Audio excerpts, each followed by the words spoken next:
Bonjour et bienvenue sur ma chaîne YouTube, je m'appelle Laurent Boukobza et aujourd'hui je vais vous présenter le troisième et dernier mouvement de cette sonate opus 109, sublime mouvement évidemment.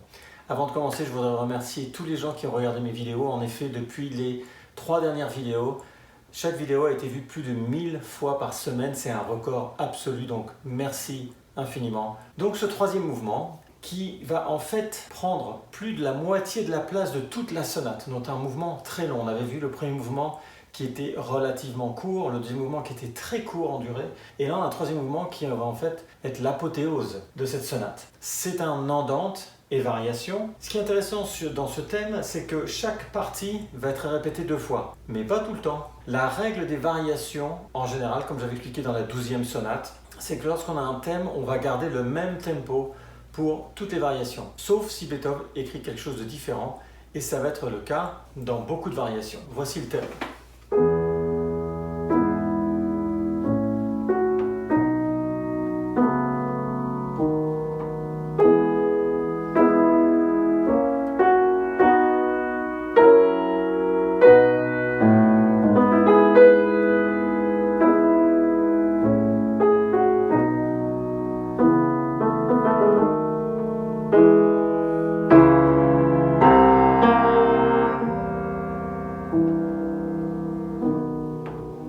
Voilà, ces 8 mesures vont être répétées. Alors on a reconnu beaucoup d'éléments de chez Beethoven. Ça commence par un mezza voce. Alors le mezza voce, c'est une indication émotionnelle, aussi quelque chose de personnel. Et c'est intéressant parce qu'on a énormément d'indications de choses personnelles. Ici on a innigster Empfindung, ce qui veut dire un sentiment intérieur.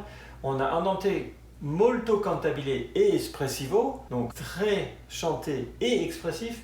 Et un mezza voce qui veut dire très expressif. Donc on a 3 indications qui veut dire que ça va être très expressif. Donc on est vraiment dans l'idée du romantisme ici. On reconnaît aussi que chez Beethoven, on va voir ce crescendo dans la mesure 7 qui va s'arrêter tout de suite sur piano. Et on va retrouver ici ces si répétés.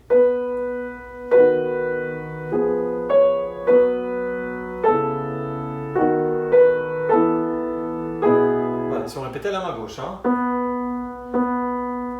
Comme une marche presque fataliste. Mais en même temps, on a une idée d'espoir.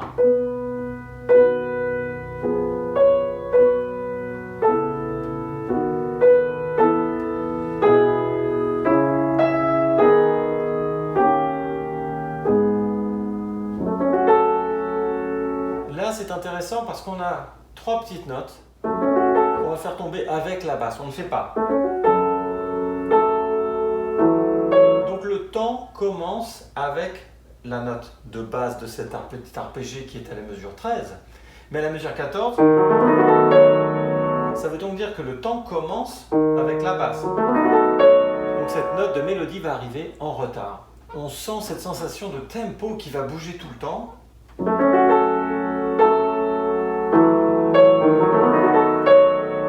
Avec un sforzando sur l'arrivée. Et mezza voce est redit.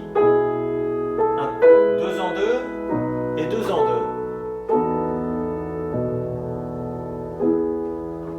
Et puis on va répéter, ou on va continuer, dans ce cas-là on va continuer. La première variation dit très expressivement, et on va garder exactement le même tempo, sauf qu'ici on va sentir le côté un petit peu valse, très lente, avec la main gauche. Voilà. Mais en même temps, on a une partie très lyrique à la main droite.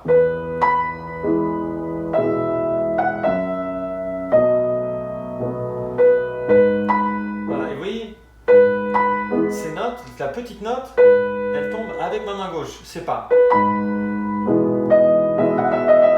point culminant qui va arriver à la mesure 29 va être de plus en plus important. Alors je vais prendre la deuxième partie.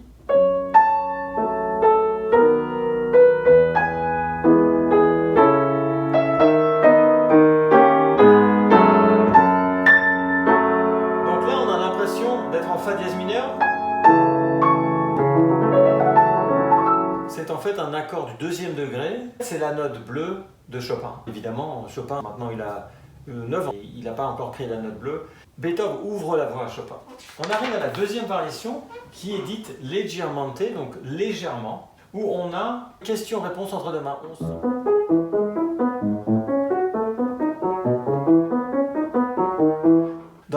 variation, chaque partie se répétait. Dans la deuxième variation, c'est pas écrit en tant que répétition, on va aller dans un autre élément, ici c'est en séparé.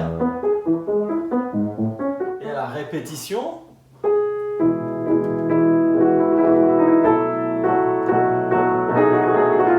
a une espèce de petite invention à la main droite entre deux voix qui se répondent, pendant que la main gauche soutient ces répétitions. On avait parlé beaucoup des répétitions, et on va reprendre comme si on faisait la deuxième partie, mais de la même manière qu'on a commencé la première partie. Et on va avoir, après 8 mesures, de la même manière qu'on a eu la première fois, une réponse.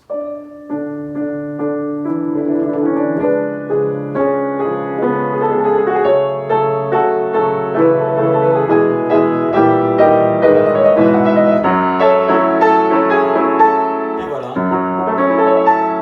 L'accord dont je parlais, qui était un petit peu sous-jacent dans la première variation, est exprimé de manière très claire dans la deuxième. Voilà, septième mineur sur une base de fa dièse sur le deuxième degré. On arrive donc sans interruption à la variation suivante qui elle est complètement différente. C'est un allegro vivace, donc très rapide. Le thème et ses variations étaient à 3 temps. Et on va passer à 2/4, donc à plus qu'à 2 temps. On va voir une petite invention. La main gauche et la main droite se répondent. Et c'est donc un contrepoint renversable. La main droite fait. Et la main gauche répond. Et puis à même moment, la main gauche fait. Répond. Pour arriver sans interruption avec la variation numéro 4 qui va être un petit peu plus long que le thème. Donc si le thème c'est... Alors ça va être en 9-8, donc le 9-8 c'est du ternaire, donc 1, 2, 3, 1, 2, 3...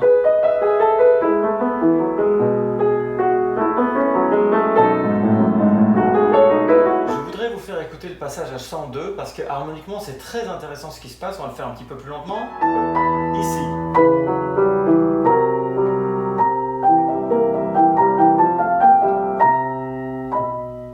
Je trouve ça magnifique. Et la deuxième fois, puisque là il y aura une reprise,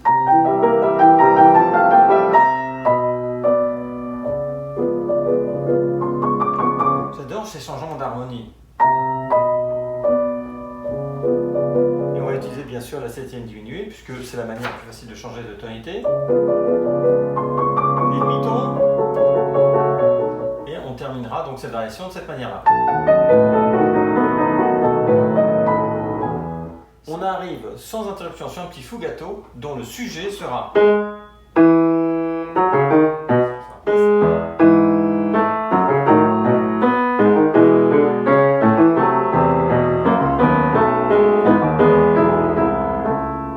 J'ai montré ce changement d'harmonie.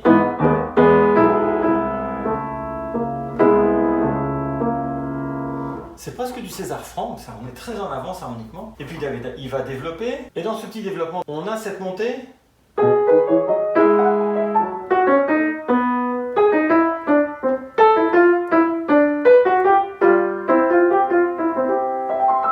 a une espèce de do majeur, en fait on n'est pas en do majeur du tout, on est sur la sixte napolitaine. Pour arriver sur si mineur qui est ici. Évidemment, ça va très très vite harmoniquement, je te laisse découvrir, et on termine. Alors je vais l'expliquer dans la deuxième partie du thème, quand on avait ces notes ci qui se répètent, et c'est comme ça que la dernière variation, qui va être très longue et absolument sublime, les mêmes éléments, et ceci va s'accélérer pour passer de noir en croche, en triellé double, en triple croche pour arriver en tri. Et le thème va se mettre à s'accélérer aussi puisqu'au début on a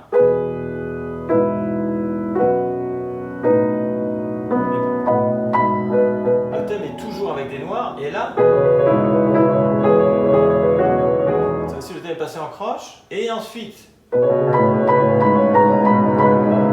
on arrive à ce moment d'apogée extraordinaire où harmoniquement il se passe des choses phénoménales, et je vais vous montrer mon passage favori qui est à la mesure 171 et 72.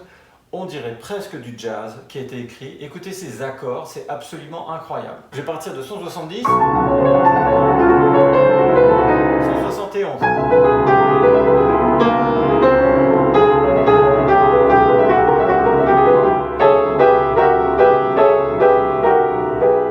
Ça, c'est quand même du jazz. Alors, on n'est plus du tout dans le classique. On a un tri très long. J'avais parlé des tris. Alors là, on commence à avoir des traits, les fameux très longs tris de Beethoven qui va ici durer une page et demie quand même. Et donc on va avoir toute cette progression harmonique.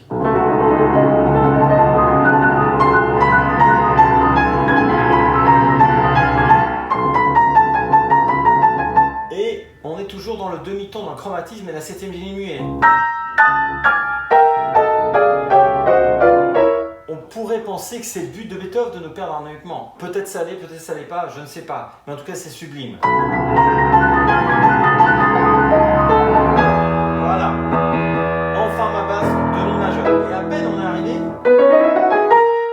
on met un La dièse. Donc en fait, on est presque en Si majeur. Mais en fait, bien sûr que non. Évidemment, là, les difficultés s'enchaînent. La main gauche est une partie très difficile. On a un tri à la main droite et des extensions. Tout ça pour arriver donc sur cet immense climax qui va se calmer à la mesure 185.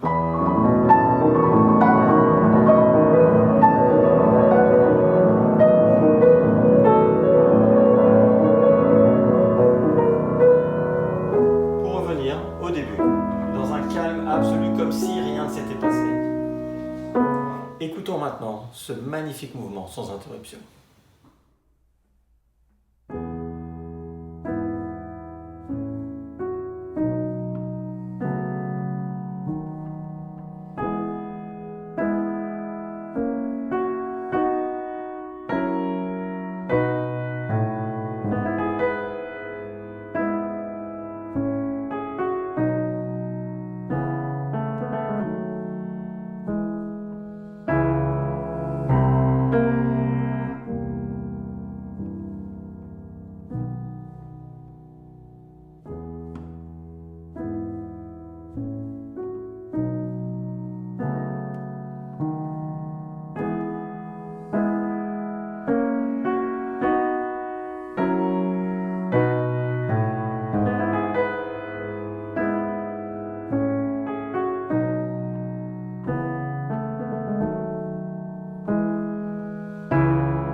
Voilà, sublime sonate, sublime mouvement. J'espère que mes explications et mon interprétation vous ont plu. Encore une fois, merci infiniment à tous les gens qui ont regardé mes vidéos. En effet, les 3 dernières vidéos ont été vues à plus de 1000 fois en l'espace d'une semaine. C'est un record absolu, donc je suis vraiment ravi. C'est votre plus grand cadeau, donc merci à vous. Bien sûr, vous pouvez me suivre sur tous les réseaux sociaux, Instagram, Facebook, Twitter, LinkedIn, TikTok ou sur mon site web www.laurentboukobza.net. Tous les liens sont dans le descriptif en dessous. Si vous voulez devenir membre, c'est différent que d'être un abonné. Un abonné, vous appuyez sur le petit bouton qui est là et vous êtes abonné, vous mettez les notifications, c'est la petite cloche. Comme ça, dès que je sors une vidéo, vous serez au courant. Pour être membre, c'est la vidéo qui vous explique comment devenir membre. Vous ne pouvez pas être membre en vous inscrivant sur un iPhone ou un iPad. Par contre, vous pouvez le faire sur un Android ou si vous avez un ordinateur portable. Donc à la semaine prochaine pour le premier mouvement de la sonate opus 110 de Beethoven. Merci bien, au revoir.